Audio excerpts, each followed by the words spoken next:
Doctor, we have a hard problem in psychological profiling. I want to ask your help with a questionnaire. We, being the royal we, you're one of Zephyr West's, aren't you? I am, yes. May I see your credentials? Yes, here they are. That expires in 1 week.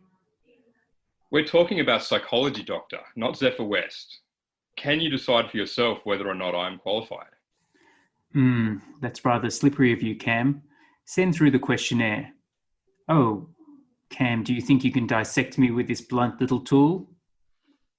Yes, actually. Welcome to It's About Nothing.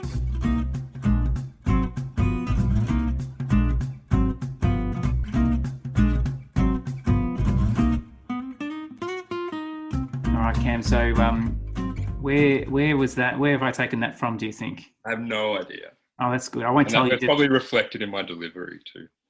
Okay, so I won't tell you until we bring on our guest today. And the reason I brought it was actually there's a small relationship between the script and the character that the subject's about, and the person we're bringing in today. There's actually a clue in the name of the person who you. Oh, you know what? I think I've got it. Have you got it? Should I say or should I wait? I think I've got a theory. Okay, well, all right, I don't know what to do now. You. No, we'll wait. All right, we'll wait. Otherwise, but of course, what'll happen is I'll just say I'm right either way. But no, okay. I recollected, the name and the connection. Yeah. So what you can do to prove that you knew all along, even though I trust you, is you could write down on a piece of paper, and then you could hold it up. Yes. And if we ask you later and it looks like you're frantically writing something down, then we'll know that you were lying. Yes, I'll do that. Maybe we should. It'd be funny if you wrote down about 10 different names just to play it on the safe side. And hold up the right one. This is great podcasting, by the way. Like, doing things that people can't obviously. Oh yeah, I know that one, of course. Oh wait, no, don't hold it up because he'll see. Very good. Oh well, this has also started off very well, hasn't it? All right, let's keep moving. Oh dear. Okay, so it's probably pointless us continuing with this facade now. So that was from Silence of the Lambs. Who's the character? What's the name of the character? Hannibal Lecter. Oh yeah, of course. Who let me just completely ruin it now. Who in the sequel lives in Italy under the name of Dr. Fell. Yes, and our guest today, his nickname is actually Dr. Fell. He took on that persona because he liked it. Maybe we'll ask him why he chose that name. Actually, that might be interesting. I'd like to ask him this because it's it has connections not just to Hannibal Lecter, but I think it's a name used in other stories as well. So. Yeah, that's right. In fact, I think Fell means something as well. That it's something sinister. I think I can't remember the definition of it. Adam might know. So when we bring him in later, we've got today we thought we'd do something that we had planned from the beginning, which was that whilst so far we've been inviting in, I guess, specialists from our field or people who work in complex organizations doing diagnostic work. We've had academics, we've had specialists who work in wellbeing, and one of the things we wanted to do was also invite people in to talk about their jobs and to talk about their trades. So they could be jobs that are very unfamiliar to people, or they could be jobs that are very familiar with people because they interface with them all the time, but they don't know what goes on behind the scenes. So that's kind of where some of the interest lies. Yeah. And so Adam, who will come in shortly, is a locksmith, but he's had a couple of other careers that are interesting as well. He's been a security guard and also a baker. So I think he just has to become a butcher and a candlestick maker, and we'll be able to have a really great intro next time we do the podcast. Yeah. So the topic today was kind of looking at the I guess what happens behind the scenes of normal everyday jobs, ones that look on the surface, oh, this is just a pretty straightforward type of work, but actually it's a bit like the duck that looks sort of quiet on the surface is frantically paddling underneath. There's usually much more to it than we realize. Exactly. And you usually, if we call somebody to help us solve a problem in our house, it could be like a plumber, or it could be someone to fix the electricity or something. They show up on your doorstep, and you expect them to kind of walk in and kind of fix and solve these problems on the spot. Yeah. And in order to do that, you need usually a great deal of expertise, and they're usually juggling about another 100 jobs at the same time. So that's something I find of interest as well. And that was one of the reasons why we thought we'd bring in Adam today, is to kind of understand some of those, perhaps also to understand as customers, what are those annoying things that we as customers might do from time to time that kind of may aggravate tradespeople. Yeah, and particularly at the moment, right, because there's a whole conversation about essential services and like what actually is essential and what isn't. And there's some, like we've been talking a lot on this podcast actually about people who work from home and that sort of flexibility. And as we noted as we went along, there are a lot of people who don't work from home because they can't work from home. So the pandemic's probably put into, fairly, stark terms, like who can work from home and who can't, and who's essential and who isn't really essential. Yeah, well, indeed. I believe so Adam's trade as a locksmith is not a class. It's not just an essential service. It's actually considered an emergency service. Yeah. So that's he's one of the few people who could actually continue working. And you're absolutely right that in the pandemic, it actually really helped prioritize the things that are truly valuable to society. Isn't it? Basically, it was supermarkets, get the food going, make sure you can still get bread and milk and those sorts of things. Yeah. But toy shops and clothing stores and, even recreational centres, all of those things, they suddenly drop off the list. The arts plummeted. The whole arts industry is in complete distress. I've got a friend who lives in Germany who is an opera singer, and basically he's had to rethink, everything because, in Germany it's the virus is running rampant, and hopefully the vaccine will come along, but it's certainly a field of work that you're just simply not going to get much work in at all in the foreseeable future. All right, so what we might do is we might introduce our next guest. We'll bring him in shortly. So as I mentioned before, so Adam is a colleague of ours, someone and a friend, someone we've known for a number of years. He's a bit of a character. He's had lots of interesting jobs that always seem to require lots of night work. So he's been a baker, so getting up not just at the crack of dawn, but actually well before the crack of dawn to spend endless hours baking bread in really hot conditions. He's then been a security guard working through the night after night, dealing with drunken, angry people for a living for a number of years. And now he's moved into his own business as a locksmith, which he's been doing for a few years now. Business is booming, and he's once again at the mercy of these sort of late night calls and having to go out in the middle of the night and deal with distress, probably sometimes, again, drunk people, tired people, grumpy people, people wanting not to pay money and all of those sorts of things. And that's one of the things we wanted to chat about today, is talk about his job. What are the challenges? What don't we know about being a locksmith? So I'll bring Adam in now.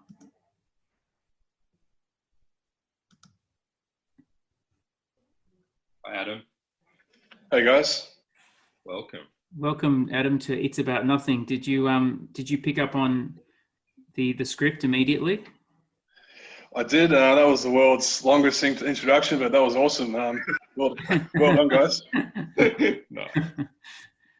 Yeah. So with the Dr. Fell thing, it was pretty much a parallel between myself and the character Anthony Hopkins played, but only in the sense that he appreciates good manners and he's got an interest in art, and he's a little bit quirky, but that's probably where we separate, because I'm not a serial killer or a sociopath yet.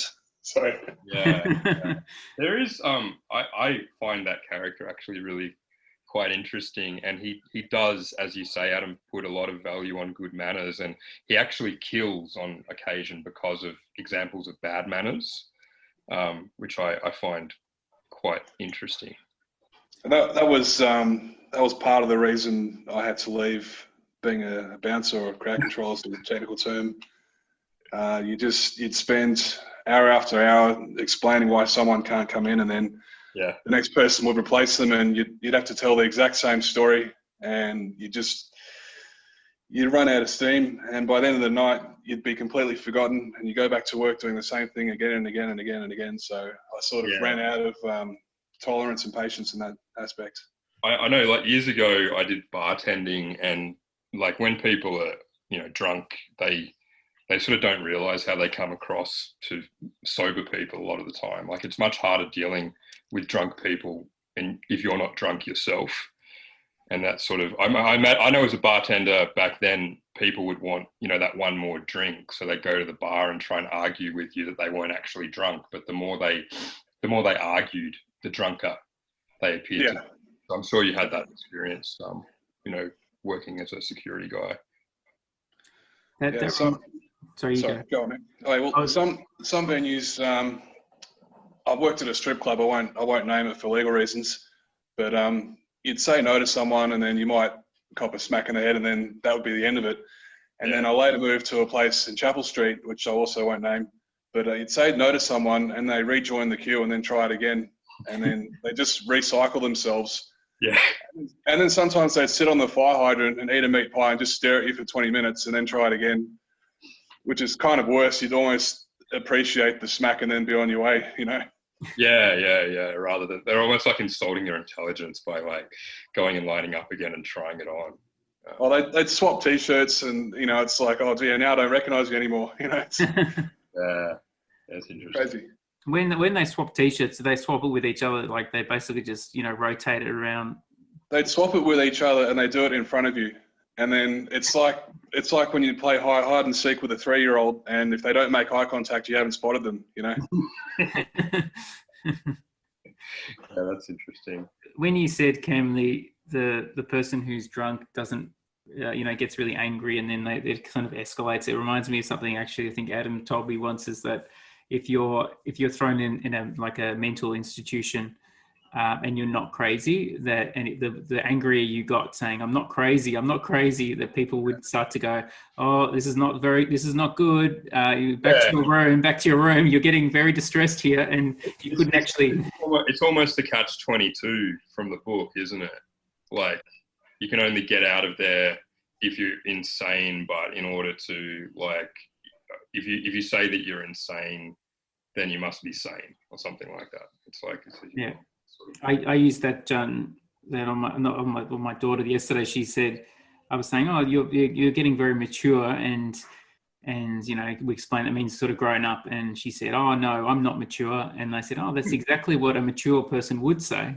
Oh, how did that go? She clicked with it. She understood. She said, oh, does that mean I'm mature again? And I was like, yes, it does. Isn't that kind of the premise for One Flew Over the Cuckoo's Nest? Like Jack Nicholson was sent there, and then he figured out that half the patients are there voluntarily, and then by the time he tried to walk, it was sort of too late because he pressed all the buttons he was meant to press.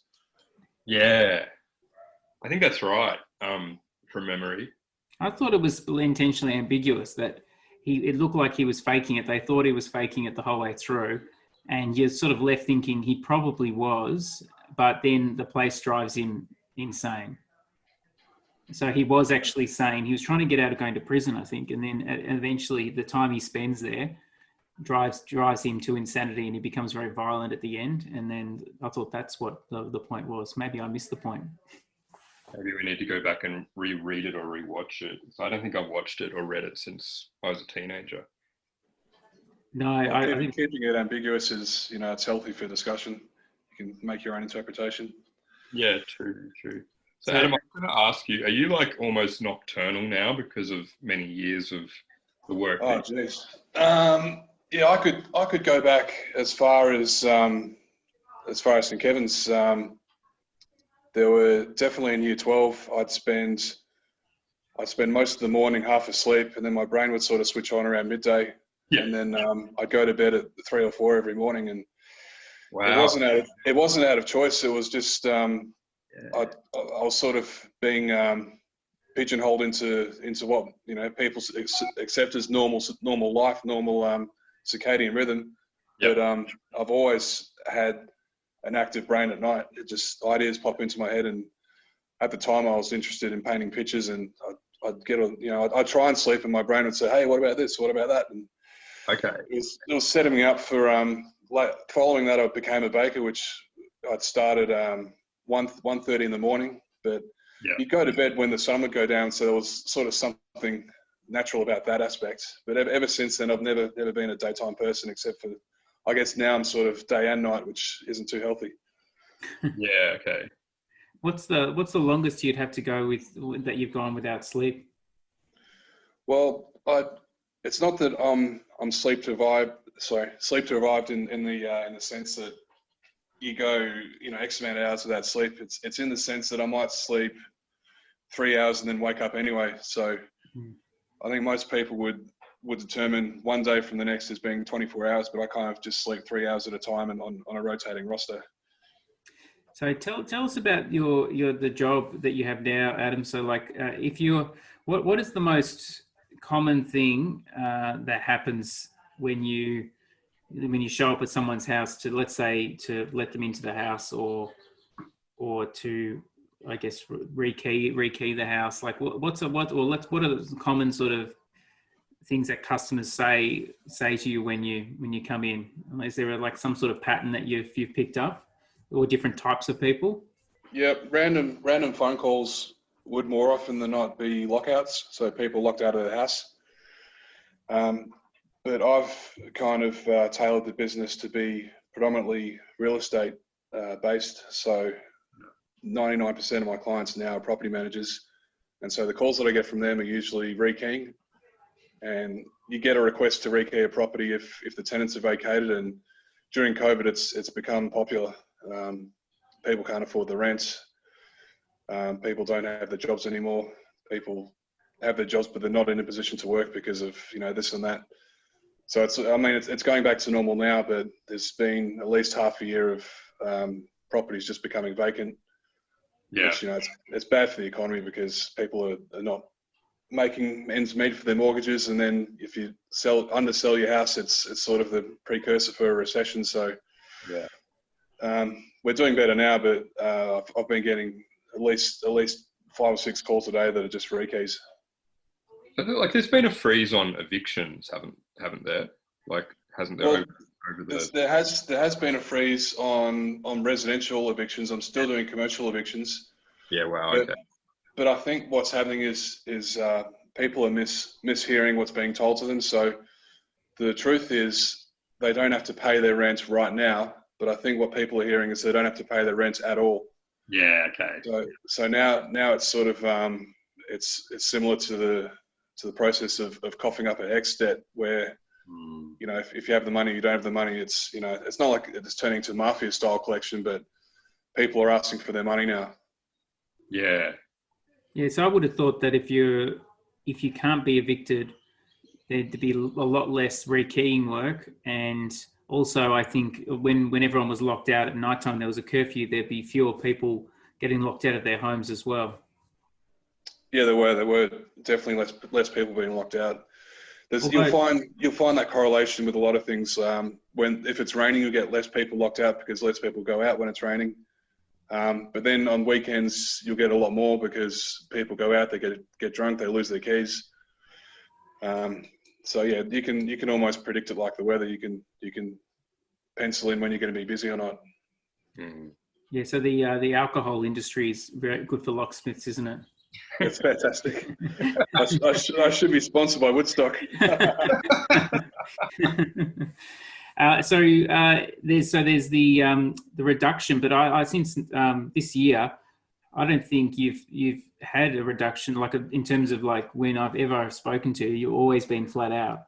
So a lot of people I've been finding are in the same boat. Everyone's worried about the economy. Lots of things have sort of slowed down, but It seems that everyone in my circle, and I can't speak for all the people who say we're running restaurants and things because I don't know anyone who runs a restaurant, but a lot of people have been surprisingly busy this year. You'd think that we all would have been twiddling our thumbs for a few months when we had this lockdown and curfew, but somehow we all seem to be out and about doing things constantly. I don't know about you, Ken. Did you have a bit of a lull? I had a sort of a small lull around June, July, but no, overall it's been really busy actually. Like much busier than I sort of anticipated maybe in March when I was looking forward, you know, and kind of adjusting to see what kind of year it would be.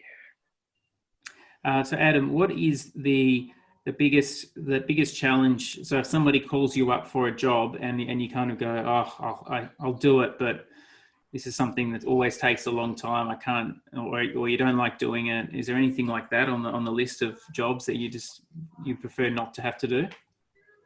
Well, it sort of starts with the pricing. So on my website, I've got my prices listed, and a lot of locksmiths don't do that because they can sort of make more money out of a customer depending on how desperate they are. Yeah. But it's one of those things where I actually want someone to look at my prices, and if they don't like the look of them, then they can call someone else, and I don't have to deal with the argument. So you get a lot of tie kickers, you get a lot of people that don't value what you do for a living. But what happens is if you start lowering your prices, they'll call back and they'll compete with another locksmith, and they say, oh, well, I'm not doing it for 100 because this guy will do it for 90, then he won't do it for 90 because this guy will do it for 80, and the whole industry gets bastardized. So I set my prices where they are, and I don't budge, you know, one iota, but they are competitive. Having said that, have you always like taken that approach, like when you were starting off? Did you? No, definitely not. I used to, I'd get a call from someone, and then they'd say, I'll think about it, and then this is when I'm starting off. I'd call them back with a lower price. Okay. And I'd sort of go through this bartering process. Yeah. But obviously, like, you've built up a clientele by this point, so you're in a stronger position perhaps to sort of. I have, and that's what this year is pretty much. Because last year, I'll try and give you the short version of it. But last year, I had someone working with me, and I was paying him a wage, and he was doing a great job. And I thought, instead of being a locksmith, I'll use my time to meet new clients and try and boost the business while this other guy's on the road doing all the work. Yeah. That has a knock-on effect of about 6 months. So if you walk into a Ray White or an O'Brien or an LJ Hooker and blah, blah, blah, boost the business, about 6 months later, you'll get a lot of people that just call you because they heard from you last time, or they talk to each other, and it kind of grows from there. So most of this year has been a result of the networking from last year. Yeah. Yeah. So, and now that my employee's gone, I'm sort of on my own. It's one of those things where, you know, you make your bed, you've got to sleep in it. I've actually got too much work. Okay. Well, would you potentially take someone on again going forward? I would in the sense of either casual or subcontracting, only because I think by 2025, superannuation is going to go up to 12%. I could be wrong on that. Yeah. Yeah, possibly. And I was finding, doing my BAS the last couple of years, right now it's at 9.5%. Yeah. And I was just barely making ends meet. And I think one quarter I owed the ATO about 10 grand, and my vehicle broke down, and I thought I can either pay the tax office and not have a car, so I'm not able to work, or I can buy a new car and then say to the tax office, I'll pay you when I've got the money.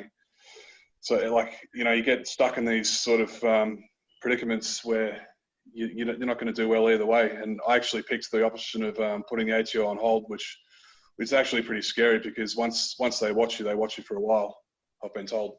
So, you know, like every time we have a federal budget, we hear about, you know, really regardless of which party's in power, we hear about measures to assist small business and, you know, tax breaks and subsidies and things like that. Like, so in your time of operation, have any of those things actually made a tangible difference to you and what you do?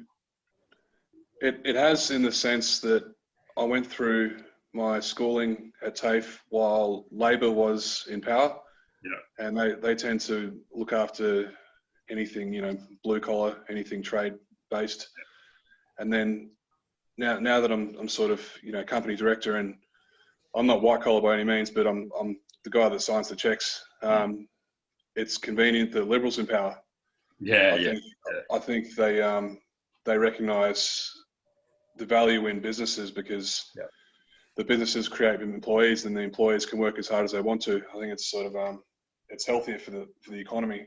Yeah, it's a really interesting perspective there, though, that you've sort of, in some ways, you've seen benefits from each approach to government, depending on where you're at in your career at the time. That's right. You always, and that's that plays out sort of in people's political affiliations usually as well, with their age.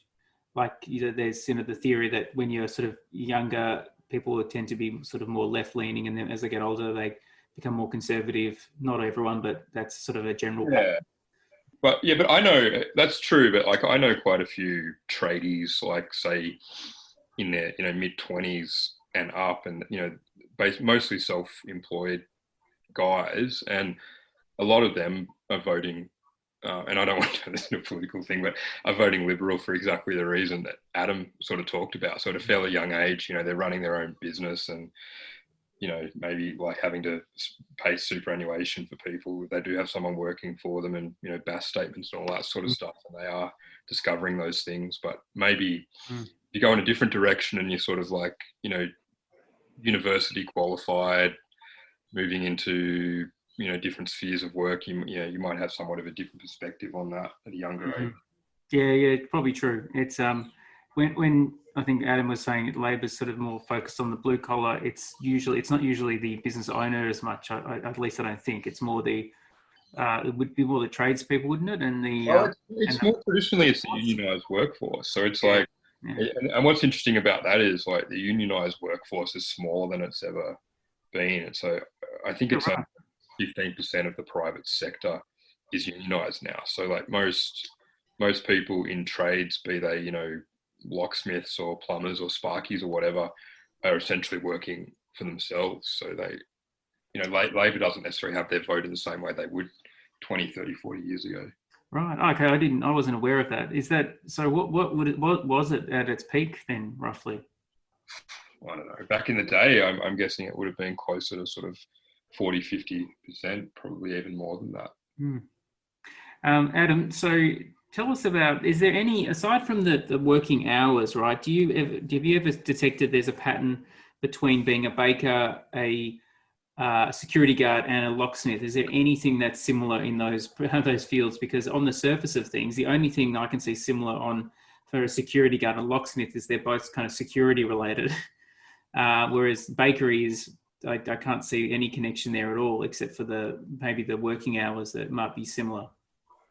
The baking thing, before that I worked in a bottle shop just to make it more complicated. But this is silly. I just walked past Baker's Delight in Brighton and stuck my head in and said, "Can I have a job?" And they said, "Yeah, sure. Do you want to start tonight?" And it was as simple as that. I mean, the world's really changed today. You've got to create an online this and that and send forms and then go through stages of interviews and get chucked in a pile. And if you're lucky, you get, but I didn't even want the job. I just walked past and I thought, I'll have a go at this. And I got lucky.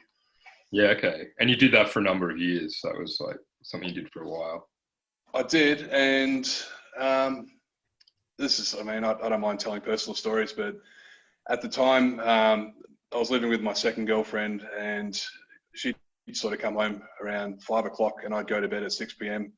And as a result, she started spending time with my best mate and blah, blah, blah, blah, blah. But I figured that because of the job, I sort of couldn't do what I wanted to do. And I was pretty young at the time. I was about 24. Yeah. So I thought that job stopped you it impacted on your private life essentially. Yeah, I just thought I've got the rest of my life to sort of knuckle down and learn about pain and suffering and blah blah blah. Yeah. But I thought if I'm going to spend the best years of my life doing something, I want to at least be able to party once in a while. So being a security guard was sort of a party and work at the same time, because I did a lot of different gigs. I worked at concerts, did outdoor events, worked in bars, clubs, did a few boring things like gaming rooms, but it was a definite change of pace. Yeah, it's interesting. Like in this podcast, we sort of talked about career in different ways and the workplace in different ways, and maybe different modes of work suit people at different times in their life. And when I worked as a staffer, so like at Parliament, I, obviously worked really long hours and often worked on weekends. And I found myself on this last weekend gone by actually doing some work on a weekend because a deadline came up really quickly, and I was sort of happy to do it in the circumstances, but I hadn't done that for a really, really long time, and it sort of reminded me I don't think I want to do that anymore. So there was a period in my life where I was pretty happy to work like that for a few years, and I kind of knew at the time it wasn't something I'd be doing forever, but I think having done it, I'd be reluctant to do it again. So I don't know, it's sort of the same for you. Well, yeah, I think it's such a weird thing to get exposed to, because you'd learn a lot about life in a very short amount of time, and like one of the lessons you learn is when to shut up, especially as a bouncer, because you get these people that they'd spend 3 or 4 years doing a philosophy degree, and they'd have 1 or 2 beers under them, and they'd start talking about Michelangelo or this and that. And before you know it, you find them on the ground with, blood coming out of their ear, thinking, okay, which one got in the argument? So it's a very steep learning curve being a bouncer. And I guess if you're working in bars yourself, you learn how to read body language. You learn, like, how you can smell the water in the air before it rains. Like, you learn how to read a fight 3 seconds before it starts, kind of thing. Yeah. Let me ask you a question. I don't know if you can answer this, but when I was younger and I kind of went to venues that had, bouncers out the front pretty regularly, I can remember they would often focus on shoes. Like, shoes seem to be, particularly for guys, yes. Like, you could be wearing like rags, but as long as your shoes were okay, they'd let you in. Like, is that just a venue by venue policy, Adam? Like, do you guys would you just go on whatever the venue stipulates, or do shoes have something? Sometimes yes, sometimes no. It's one of those things I learned the hard way, where if you're going to say no to someone, just have one reason and stick with it. Because I remember this one guy, I said to him, "You look like you've had too many drinks. You're sort of slurring your words. You're not walking in a straight line, and I don't like your shoes." And then he said, "Oh, I've got a new pair of shoes in my car." That's a good one. And I let him in because I thought, oh, he's got me. He's contested one thing that I've said, and he's won. So I let him in. So tell us, what is it about the shoes then? I don't think we've resolved this yet. What is it exactly? I know you said maybe it's a policy of the place, but I can understand the bouncer going, oh, that's those shoes, that maybe the toes are exposed or something, and there's a safety thing we're worried about. It is. Yeah, but what about... Sorry, you go. If they're wearing thongs and you get broken glass, I've seen a wine stem go straight through thongs and into the person's foot. Oh gosh! I've actually got a photo of it. I'll send it to you guys after this. Okay. Gosh. What is it about? Just like, because I think I can remember at least one time where I was wearing some casual shoes, and the security guard, we were all lining up, and he let us in, but he looked down at my shoes and says, "Don't wear those shoes out, mate." And I just thought, what's that exactly? Is that just because they've got nothing better to do? They just like winding people up? Is there something about the shoes? They never like have a crack at the jacket or the pants or anything. It's always the shoes. Yeah, sometimes it's just a test. So depending on how you respond, it'll be an indication of how many drinks you've had. Ah, very interesting. So if you sort of ask me a question about the shoes maybe, and I get really defensive about it, like, is it partly just a way to engage me in conversation, to kind of see how defensive I get and whether I can put a sentence together? Because what people never realize is I'll watch them 200 meters away get out of their car. They'll stumble left and right, and then when they're 10 meters in front of me, they'll just spring back to life like a cardboard cutout. And they put on this show of I'm pretending to be normal.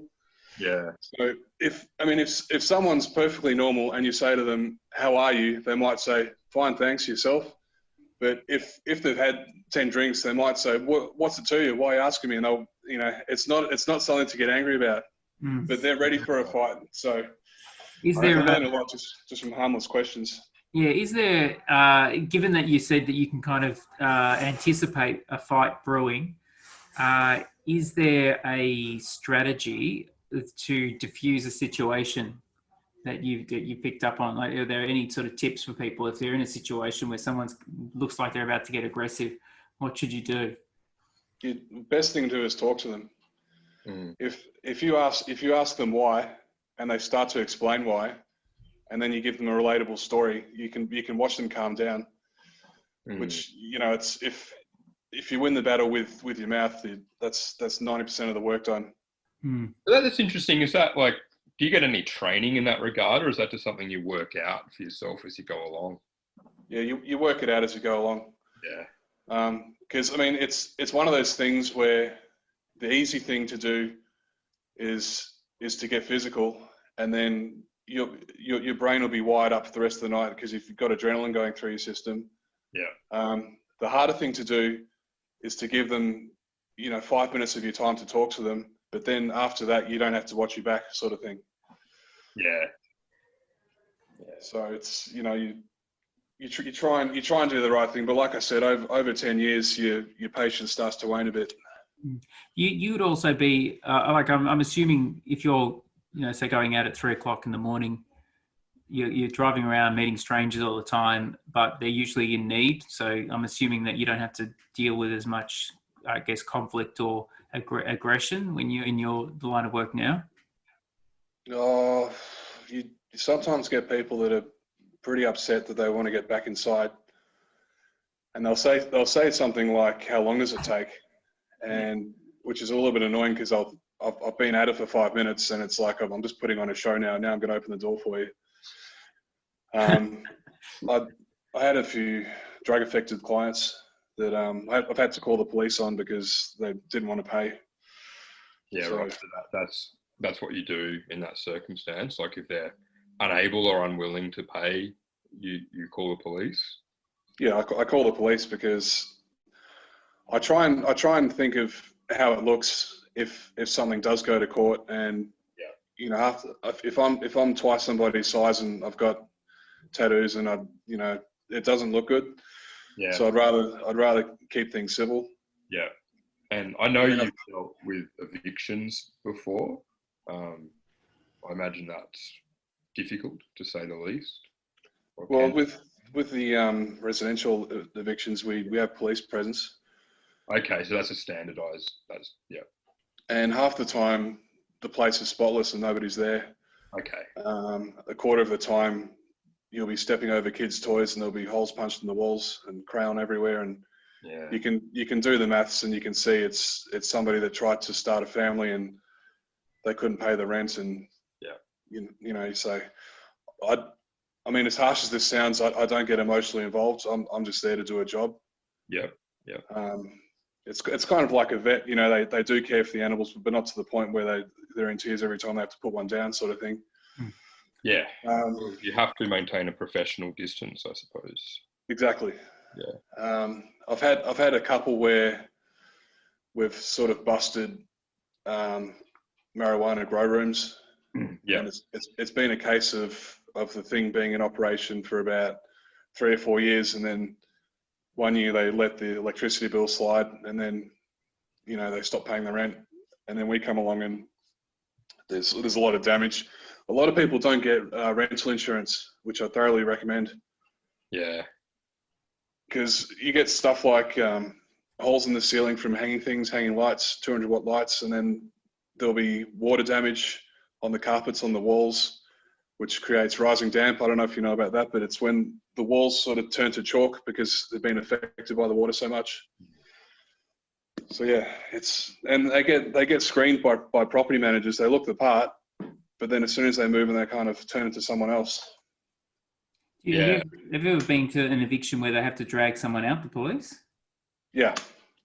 Right, and that's probably the worst. So the first situation is like they've abandoned the place because the writing's on the wall. They know they're about to be evicted, so they've accepted it.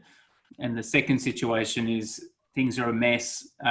They're in transition onto something else. And then the third situation is they're still not accepting the situation, and they have to be forcibly removed. That's exactly right. Could be Donald Trump in January. There may be a locksmith. Is that still going? Is he still around? Or he hasn't conceded yet as of today, but he more or less did concede yesterday or the day before, like by default, because he said, well, I'm going to authorize the transition process to begin. Like, I'm still fighting this election, but I've authorized the transition process to begin. So I think that was probably the unofficial signal to people. Yeah. I think it was inevitable in terms of, like, everyone was like talking about these horror scenarios where he'd like basically board up the White House and they'd have to send people in to drag him out, all this stuff, and it was like I never thought that would happen. No, I thought he's just basically every possible avenue. He's just basically exploring. Yeah, and that's what it's coming down. Well, he's eligible to take a second crack at it next. Yeah, next absolutely. He's only served one term, so he could run again in 2024, and maybe he will. Yeah. I was going to ask you, Adam, like a locksmith has in a way a kind of privileged position in society because you can make keys, right? And like I can't just go and make a key. So presumably, if you can go and make keys, you can access many doors. So in order to have that ability, like, do you have to go through a sort of certification / police check kind of process? Like the actual equipment that you use to make the keys, can I go and buy that myself? I assume not. So what are the protocols around all that? That's a good question, because to do things properly, I had to jump through every hoop, and that's in the sense that to get real estate clients, you have to have public liability insurance. Yeah. And to have public liability insurance, you have to have locksmith certificates. And then to be able to buy the tools that you need from LSC, which is Locksmith Supplies Company, you have to have completed a unit called Gain Entry, which is only taught as a second-year apprentice. So I had to get all these things together just to be able to work for property managers. Okay. But having said that, if you have a criminal record, I'm pretty sure they can still teach you locksmithing. You just won't be able to get a license. But you only need a license if you're going to work for real estate. So it's a bit of a scary loophole, because right now there's a lot of cowboys out there that they'll charge something like $40 for a service call, which is ridiculously cheap. And the way they make their money back is they don't even attempt to pick the door open. They'll just drill straight through the lock, replace the lock, and then they might damage your door and replace the door as well. So the $45 job will turn into $800. Which I could. It sounds to me like I could basically do that myself, right? You could. Yeah. Okay. Yeah. So Cam, I think I like the way you summarise it. There's many keys and many doors. That's great. I'm thinking, in many ways, you have that ability even to get into someone's house as well if you really wanted to. I think that the difference is that Adam can do it with precision. I can leave zero evidence I was ever there at all. Yeah, you'd be the perfect counselor in a way. I'm not suggesting it to you, obviously. But having said that, that's actually a career up my sleeve I can get into if I want to as an insurance assessor. Okay. So if I see a break-in, I can see exactly how they got in, what tools they used, and the order of which they used those tools, and which way they turned them, and what scratches equate to what, and whether the paint's fresh, whether it was damaged, whether it was a cover-up job, like some people will attack their own locks to make it look like they've been sabotaged. Oh yeah, of course. Wow. Yeah, there are little things like if you scratch aluminium, it'll come up bright silver. Same with brass, it'll look gold. So I can see if something's been done the day before or a month before. So having said all that, I leave the job as if I was never there at all. There won't be a fingerprint, nothing. What is there anything that when you're out doing your work that you find irritating, like things in your job? So I'm just thinking about when I've had more customer-focused roles, like when I was working in retail, for example. There's always you always leave the end of the day with lots of annoying customer stories, and I'm sure Cam, in your bartending days, you had the same sort of situation. There's always some story when you walk away from work at the end of the day, going. Like for instance, when I was selling shoes, I remember there was a guy who tried on the same shoe in 3 different sizes, and he sat there for would have been at least 2 hours trying one on after the other, walking around, and he just could not reach a decision. And I could almost understand that if he had the 2 shoes in front of him, the 2 different sizes, that there'd be some sort of maybe critical decision there. But the fact that it was a 3rd pair, that's what kind of blew my mind. It's like, is it, how can you be trying to decide between 2 that are very similar, and then take the 3rd one, which is a lot larger or a lot smaller, and go, oh, that one's actually up for grabs as well. It just didn't make any sense at all. You talking about on that one? Yeah. So are there any sort of irritating things, like just, or maybe not even irritating, but they could just be like things that people do all the time. They don't even realize it. Like they'll ask you a question, you'll kind of think, well, that's ridiculous, that question. Yeah, I remember this one customer, I rekeyed her front door, and when I did the job, she said, "Where's the old lock?" And I said, this is the old lock. And she goes, "But I wanted it changed." I said, "It is changed. What it is the old lock with a new key. So the old key doesn't work anymore." Yeah. And then she replied, "Well, where's the new lock?" I said, "There is no new lock. The lock doesn't change. The only thing changes is the combination." "Well, give me the old lock then." And I'm like, we went in circles, so I had to draw a picture, and yeah. So that so just to clarify for the people listening, so you've got the lock itself, right? So is that the whole structure? And then, that's right. And then the key part of it is where you actually insert the key, right? Well, the key goes into the cylinder, and inside the cylinder there are pins, and those pins correspond via code. So let's say the code's 1, 2, 3, 4, 5. The correct key will also be 1, 2, 3, 4, 5. And then I take those pins out. I can use the same pins to shuffle the order around, but I always use new pins because worn pins will inherit the problems of the previous lock. Yeah. And then the lock stays as it is. It's just got a new key, and it's the most cost-effective way of doing things. Otherwise, you have to replace the whole lock. Yeah. And what about people? Do people watch you while you work? Do people actually sometimes try and tell you're not doing it properly? Has that ever happened? Yeah. Well, the number one thing is there's a mental trick that gets played on some people, and they don't realize they're part of it. In the sense that, I'm assuming both of you guys are sitting at desks right now. If you look at your desk, I bet you can spot a scratch somewhere. If you look at it hard enough, there'll be some tiny little mark somewhere. And the only reason you've noticed that is because I've told you about it. So I'll put a lock on the door, and the person will look at it afterwards, and they'll say, "You put that scratch there." And I'll say, "The scratch has always been there, you've just never noticed it. And the only reason you're noticing it is because you're inspecting my work." Yeah. "Oh, no, I've seen that door 1,000 times and never looked at it." So it's one of those things, the way coincidence works. If you grab a handful of coins and you throw it on the ground, whichever way they spill is equally as important as the next. Like, there's nothing special about it. The scratch has always been there, kind of thing. Yeah.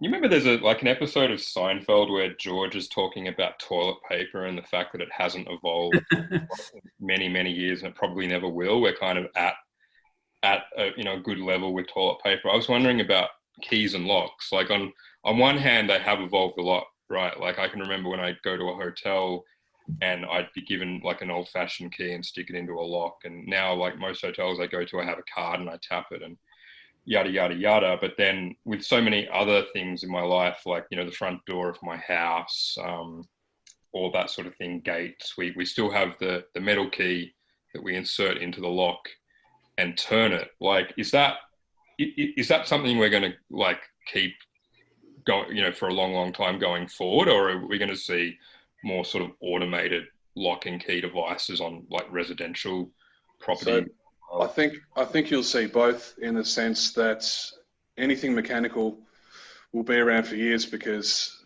electrical things tend to fail. Yeah. But in terms of technology, we're seeing new things on the market with fingerprint scanning. Yeah. Stuff with RFID chips, which is radio frequency identity device, which is what you've had with your hotels. Yeah. But actually, those keys are really annoying because, like, half the time I have to go back to the hotel front desk and ask them to change around the key because I leave it in my pocket and it rubs against my credit cards or whatever it does and it skags out. So, like, there's actually a great line in that movie, Pretty Woman, where Richard Gere, like, goes to the hotel room and he's got the card and it's not working and he says, "I miss keys."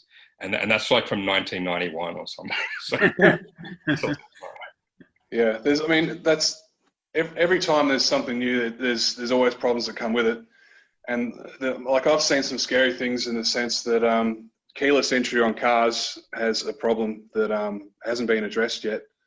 So what happens is somebody comes home, they take their keys out of their pocket, they put them on the coat stand, which is next to the front door. Yeah. If someone has a card reader, they can walk up to your front door, read the code on the keys, and then walk up to your car and start it without actually touching it. Oh, wow. Okay. So you can have your brand new BMW or Mercedes stolen without any sign of attempted entry. Yeah, wow. Which they haven't. The only way around it is if you leave your keys in an aluminium wallet, because that tends to block the signal.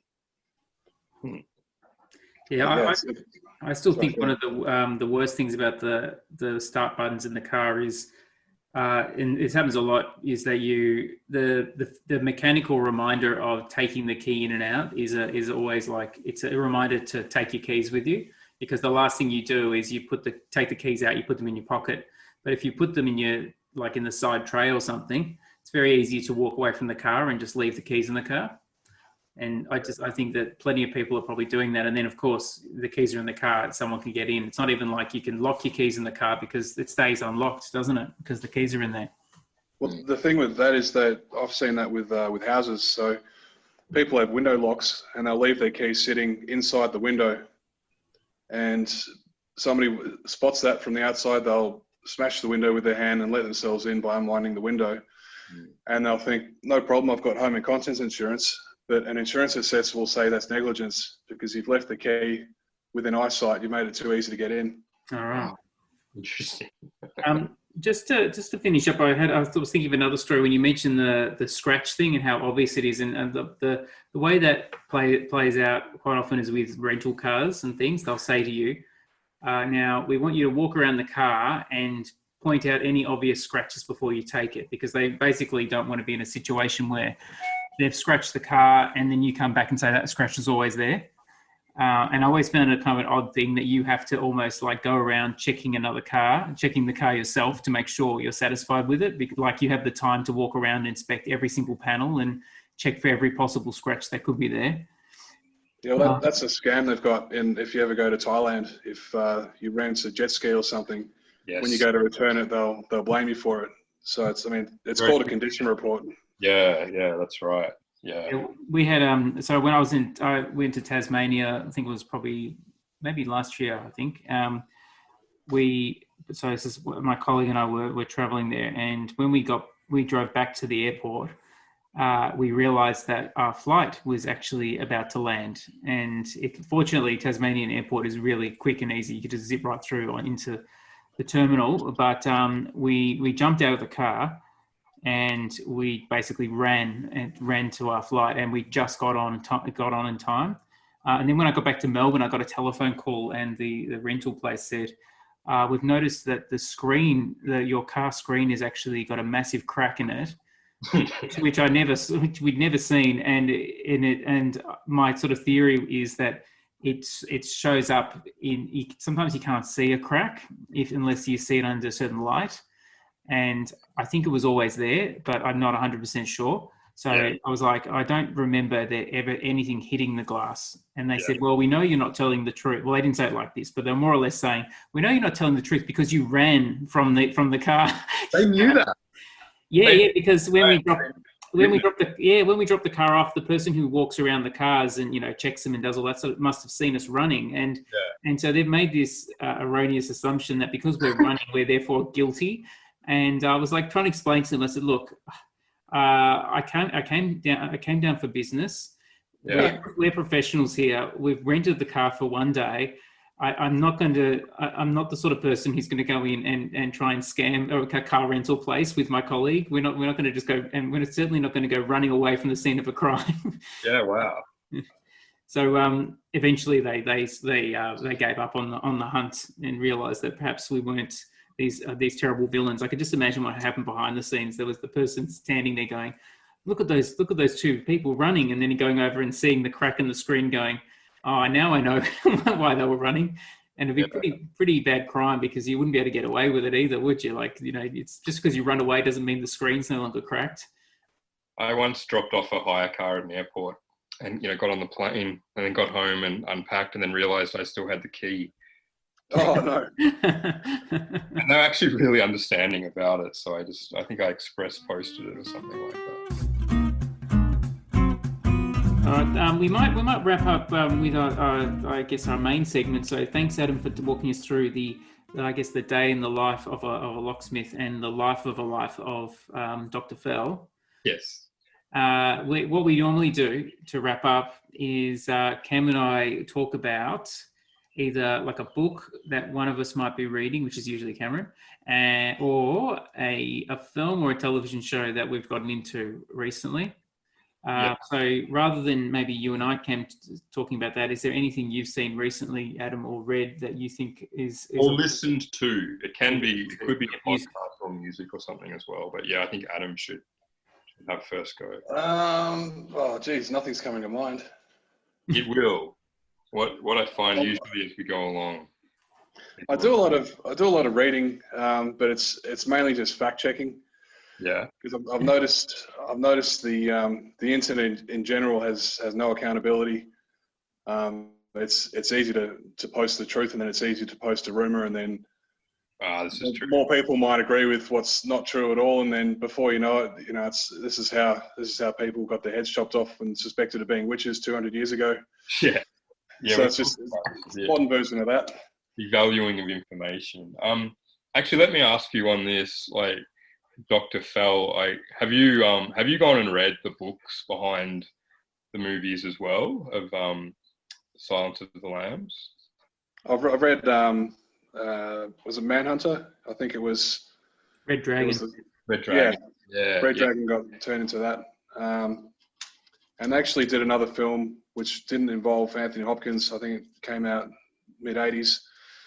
But I think there's some artistic license to that. I know with the Hannibal film, I think Anthony Hopkins was meant to chop off her hand, or there was something more sinister rather than making it. I mean, it doesn't look like a love story. No, you're right. I think that's what happens, or it's something along those lines. But the book of Hannibal is really different to the movie, and it's a lot more courageous in a way. Like it has quite an unusual ending that I don't want to necessarily go to here in case anyone wants to go and read it, but I recommend it. But it has I'd say a brave ending. And then when I watched the movie, which I think was directed by Ridley Scott, I loved it up until kind of like the very end of it, and then they just went in a slightly different direction. I thought, that was a bit of a cop out. Yeah, that Hannibal's an interesting one because The Silence of the Lambs is basically it's very much a psychological thriller, and Hannibal has got a bit of psychological thriller, but a lot of horror, and it's very macabre. It's not a mainstream story at all. Silence of the Lambs is not. You can kind of argue it's a mainstream story because it's a police drama. It's hunting down a killer. Yeah, that's true. One of the interesting things about Silence of the Lambs, like as a movie, is like Anthony Hopkins as Hannibal Lecter has a very small amount of screen time. So you sort of think about him as being the dominant character in the movie, which he really is. But I can't remember what it is, but there might be like 15 minutes of the whole movie, or maybe it's a little bit more than that, that feature scenes with Anthony Hopkins, which if you go back and sort of watch it with that. Yeah, you're right. But he's very present, even though he's not there, which is a slight segue. I might mention. I've been reading Dracula and I finished it yesterday, and it's a similar thing in a way. Like the character of Count Dracula, there's only a limited number of scenes, and they're more concentrated early on in a pretty big book that he's actually in it, and then the rest of the time he sort of like hangs over it. And it's I was talking about this the other week about Dracula and the idea of it being horror, and what frightens us and what's scary. And Dracula is not necessarily scary to us today in the way that it might have been scary to people, 100 years ago or more when it was first released. But it has all these themes in it, because what I did was I went and read a little bit about Bram Stoker himself, and sort of what he was about and what motivated him. And there's a slightly, I guess maybe it's almost like a Freudian interpretation of Dracula. It's very sexually charged, so that like the vampirism and this and that is actually a metaphor for sex. And then if you go back, and I read a little bit about Bram Stoker himself, and he was actually an advocate of censorship, which really surprised me. So he actually wanted a lot of books of the period to be banned. All right. Someone who's a writer themselves. Maybe he was trying to wipe out the competition. What kind of name is Bram Stoker? I know he's Irish. Bram.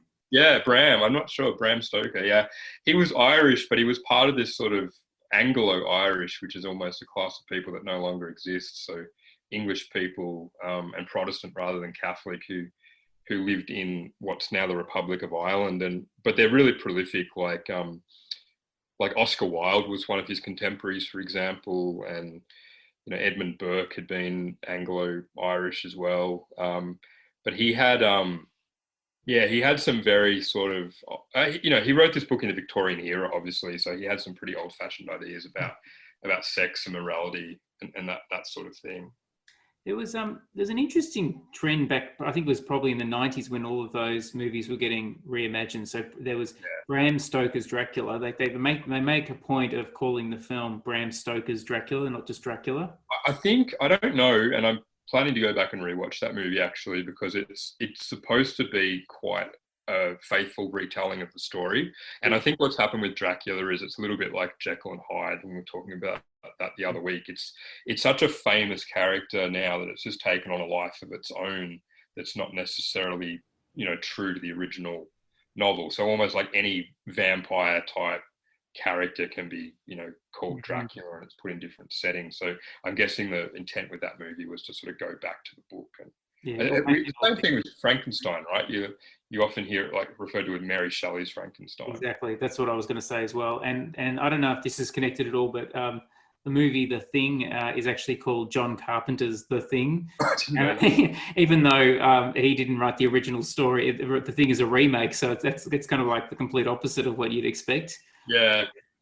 Another interesting thing in Dracula that sort of came out for me was like science is a really big feature in it. So it's this unusual sort of juxtaposition of science and superstition, because obviously the concept of the vampire, is from the fantasy realm, and it sort of early in the book you see all these like Transylvanian people, peasants who have all these superstitions, and you sort of think, well, they're quite silly, aren't they?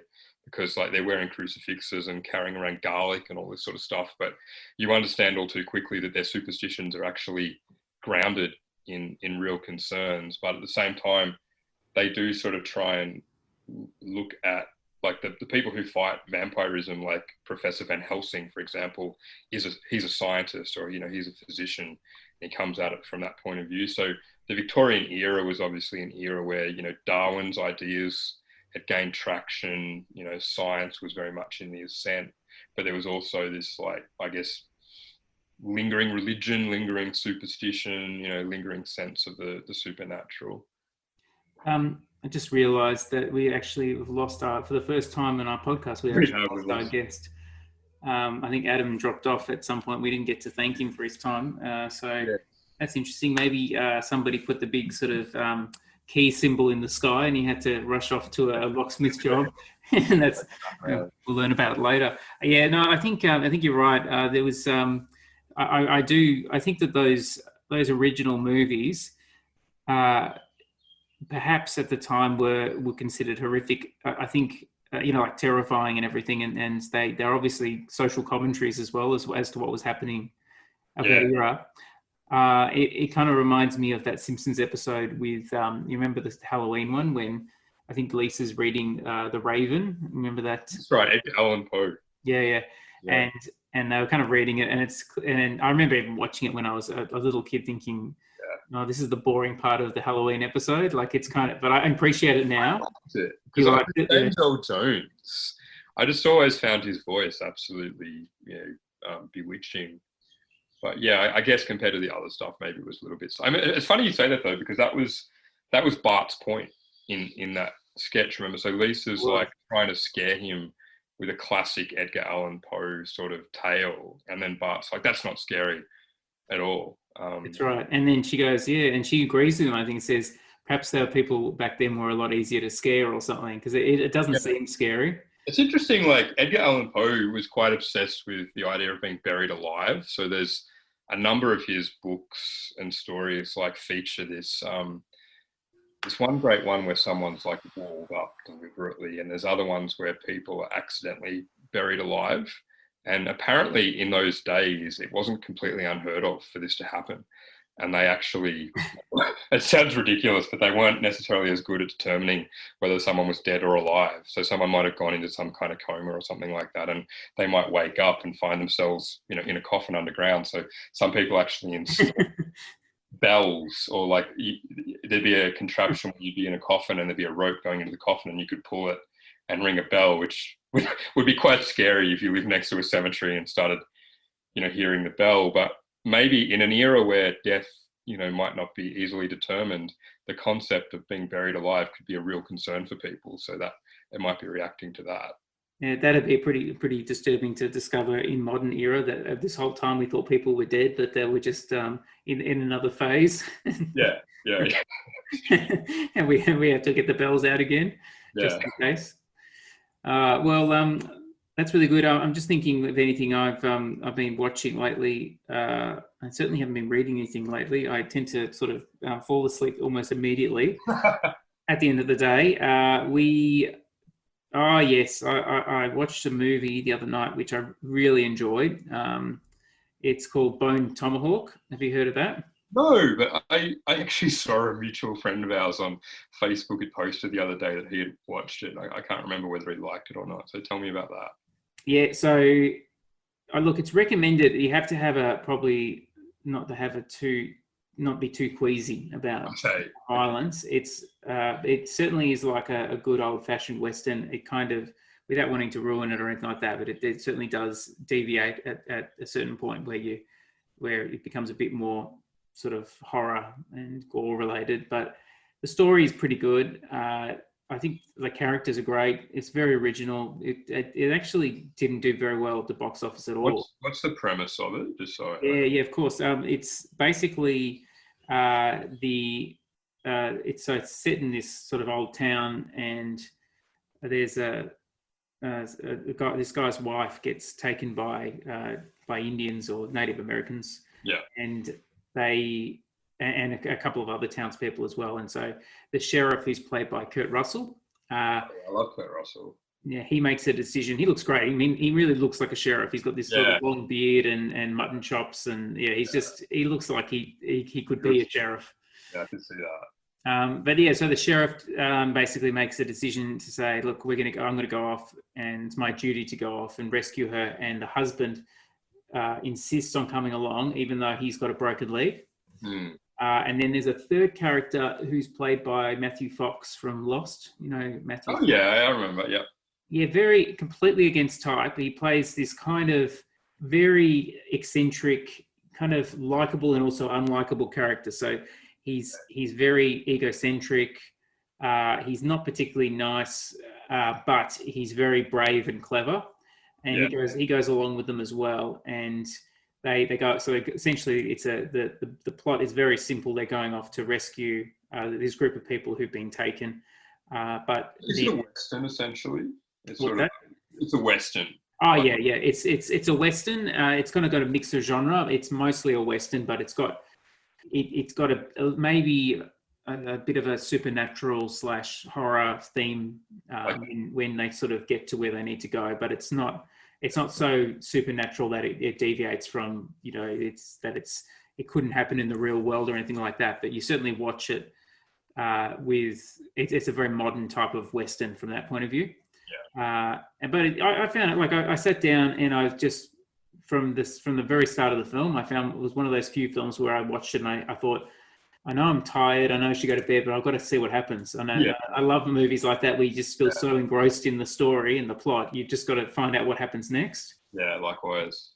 Yeah, so I'd recommend that if you don't like the violence, and for those of you listening, you're not like a big fan of violence or anything a little bit too gruesome, then it's probably not the best thing to watch. I only warn people because sometimes you watch a really great film with someone and then something happens in a scene that you might know about it. Like, for instance, it could be a film like Reservoir Dogs. There's some classic scene in that one, which is just, for some people, if they see certain things in films, they'll just go, nah, that's it. That's just traumatizing. I hate seeing anything that's too... Yeah, some people it's an automatic turn off. That's right, Yeah. One thing I'm really missing at the moment is the cinema. Like, actually, we can go to the movies here in Canberra, but there's not much on. So I don't know when that's going to change, honestly. So just that whole thing of waiting. I'm not a prolific moviegoer, but we go maybe... we'll probably go once a month or something. So I suppose that's like fairly regularly. But I do miss that experience of going to see whatever the latest movie is and talking about it with people. Yeah. Hey guys, I'm back. Yes, welcome back, Dr. Phil. Did you lock yourself out? Oh, good one, Nicholas. I've been waiting to say that. It said my phone was overheating, but I think my phone was just overheating from this glorious conversation we're all having. Well, we're just wrapping up, but and so it's actually really good timing, because what we'll do is we'll say thank you very much for indulging questions. Yes. and sort of meandering all over the place, which is what this podcast in some ways is all about. It's about nothing. So we don't always cover the hot topics of today, but at one point in time, I'm sure someone will be picking up this conversation going, this is a very important historical reference that we need to. I'm very honoured to be included in this, because you guys are both intellectuals, and I hope I've kept the bar at some height. It's not too lowbrow for you. I think Cameron and I combined can make one intellectual, I think, which is good. Do you think? I didn't actually raise the bar a bit. With Adam, we're an intellectual plus, so we're a force to be reckoned with. But we need three of us against one normal person. I think that probably works. Thanks, Adam. Thanks, Adam. Thanks, Cam. Thanks, everyone, for listening. Enjoy the rest of your day or evening or morning.